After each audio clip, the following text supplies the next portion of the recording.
Hola, hola, ¿cómo están? Bien, hoy día quiero hablar un poquitito sobre el gluten, que es un tema del que se habla harto, hay harta información y yo creo que hay harta confusión también.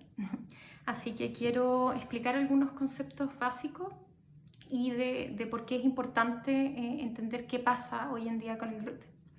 Entonces, lo primero es saber que el gluten es una proteína constituyente de algunos cereales, que son, estos cereales son el trigo, la cebada y el centeno. ¿Ya? A estos se le llaman, que son de la familia de los cereales en términos alimentarios.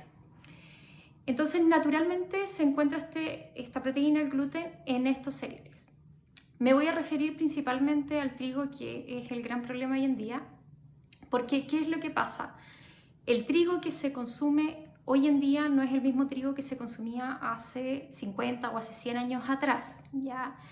El trigo es el cereal del cual se hacen principalmente toda la harina para la pastelería, o sea, el pan, todo lo de pastelería y las pastas en general se hacen y se han hecho de trigo desde hace mucho tiempo, principalmente de harina blanca, por lo tanto de una harina refinada de trigo.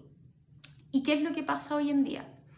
El trigo que se consume hoy en día parte siendo una semilla ya modificada, ¿ya? Es decir, la semilla de trigo se modifica para que tenga ciertas características, para que sea más resistente, para que pueda crecer mejor, más rápido y así se pueda cultivar mucho más y sacar más provecho de esa cosecha. ¿Ya? En el fondo, para que se pueda comercializar de forma más segura, más rápida, en mayor cantidad. Entonces la semilla que se ocupa para cosechar ese trigo ya está modificada, ya se modifica genéticamente, generalmente es un híbrido y por lo tanto las características finales del trigo van a cambiar. Y una de esas características es el gluten. Entonces de esta semilla modificada nace un trigo que tiene un gluten muy complejo, que es una proteína mucho más compleja que el gluten original y que está en mucho mayor cantidad. Entonces, antiguamente, claro, la gente comía trigo, harina de trigo de una cosecha normal, de una semilla natural, y se tenía un poco de cantidad de gluten y era un gluten que se podía tolerar, que se podía digerir y el cuerpo lo podía tolerar. Pero el gluten que aparece hoy en día en el trigo de hoy en día es un gluten que es mucho más complejo, está en mucho mayor cantidad y lo que está sucediendo es que nuestro cuerpo lo rechaza de cierta manera. Porque por un lado, como es difícil de digerir, muchas veces el sistema inmunológico reacciona, ¿ya? Y es por eso que se asocia a veces a enfermedades autoinmunes. Y también este trigo interactúa con la pared intestinal, con una proteína específica que se llama sonulina, y lo que hace es que vuelve el intestino más permeable. Es decir, que esta función de filtro del intestino se vuelve más laxo y empiezan a pasar cosas tóxicas al cuerpo. Y todo eso puede estar potenciado por este gluten transgénico. Además, hay que agregar a eso que no solamente las semillas modificadas, sino que además el cultivo también es modificado, también es distinto a lo que era antes. Ahora se agregan muchos pesticidas, fertilizantes, plaguicidas para que la cosecha sea mucho más provechosa también. Entonces también los suelos están mucho más débiles, tienen menos minerales que antes y además todos estos componentes van quedando en el trigo y finalmente quedan en la harina que comemos y es lo que nosotros estamos consumiendo. Y es por eso que tiene tantos efectos potencialmente dañinos la harina blanca que llega finalmente a nuestra mesa. ¿Ya? No pasa tanto con el centeno, por ejemplo, porque el centeno está menos modificado, también se refina menos, por lo tanto tiene menos gluten, está menos modificado, entonces es mucho menos el efecto. Pero con el trigo es muy notorio. Además, el trigo tiene otros constituyentes. Este trigo modificado, esta semilla modificada, también modifica otra proteína que es la glutamina de germen, y esa también es potencialmente dañina. Y además, en el procesado del trigo, cuando se refina para hacer la harina, se pierden muchas propiedades buenas del trigo. Ya dentro de eso está el germen de trigo y la fibra que se pierde cuando se refina la harina y cuando se obtiene la harina blanca finalmente. Y además muchas vitaminas y minerales se pierden en ese proceso. Ya normalmente el trigo es rico en varios minerales y vitaminas como magnesio, vitaminas del grupo B, como el ácido fólico, por ejemplo, etc. Y todo eso se pierde con el procesado. A veces se le agrega una que otra, como por ejemplo el ácido fólico, que se empezó a fortalecer las harinas con ácido fólico, pero nunca es la misma constitución nutricional que la que tenía originalmente.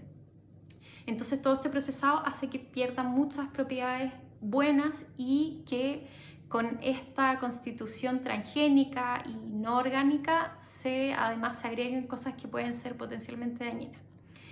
Además, la harina blanca hay que recordar que tiene un índice glicémico muy alto, entonces además aumenta mucho el azúcar en la sangre, se dice que incluso más que el azúcar misma. Por lo tanto, la harina blanca bajo cualquier condición es preferible siempre eliminarla, al menos evitarlo lo más que se pueda. La harina de trigo en realidad integral no es muy distinta porque lo que se hace es el mismo procesado, el mismo refinamiento, solo que al final se le agrega un poco de fibra. Entonces finalmente tampoco es lo mismo que un trigo natural que ha tenido un proceso más natural. ¿Ya? Eso pasa especialmente en América. Ya en Europa puede ser un poquito distinto, las harinas pueden ser un poco distintos, tienen un proceso también distinto, ¿ya? Pero por lo menos acá es así. Y el gluten se mantiene bajo cualquier preparación del trigo, ya independiente de que un pan de masa madre sí es mejor que un pan normal, aún así ese pan de masa madre mantiene ese gluten y esas propiedades del trigo, así que no hay que dejarse engañar por eso. Bueno, existen algunos exámenes que se toman normalmente cuando se piensa que puede haber una sensibilidad al trigo. Lamentablemente en Chile son pocas las opciones, tenemos 2 o 3 exámenes para evaluar eso, en realidad existen muchos más y además el hecho de que salgan negativos no quiere decir que ese trigo no esté generando algún daño, ¿ya? O que ese gluten no esté generando algún daño, así que no podemos descartarlo simplemente con los exámenes. Ya hay que ver todo el contexto de una persona y cuáles son los síntomas, cuáles son las enfermedades, cuáles son las alteraciones y cómo el gluten pudiera estar causando algún efecto. Entonces, mis recomendaciones son que prefiramos cosas sin gluten, ¿ya? Hay que tener ojo ahí también porque como se ha industrializado mucho también todos los sin gluten, también se han agregado componentes que no son muy saludables, ya a veces hay mucho componente artificial para reemplazar el gluten y eso obviamente tampoco es bueno, así que hay que tener ojo con eso, con los ingredientes. Pero se puede reemplazar las harinas como por ejemplo por harina de arroz o harina de semillas como harina linaza o de frutos secos como la harina de almendra o la harina de coco o harina de avena sin gluten, por ejemplo. O si es que en realidad eso es muy difícil, es muy complicado y prefieres consumir un pan más bien hecho, comprarlo y un poco más parecido al de trigo, yo recomiendo usar el de centeno, ya que está menos modificado, ojalá centeno 100%, centeno natural, si es orgánico mejor todavía, que es más fácil de encontrar que el trigo orgánico, y de esa manera se minimiza el efecto del gluten. Existen las harinas de trigo no transgénicas orgánicas, pero es difícil encontrarla, es más fácil en realidad modificarse y cambiar por estas otras opciones. Así que bueno, eso es un poquito lo que les quería contar ahora sobre el gluten. Cualquier cosa, cualquier duda me pueden escribir ahí en los comentarios, así que voy a estar atenta. Chao, chao.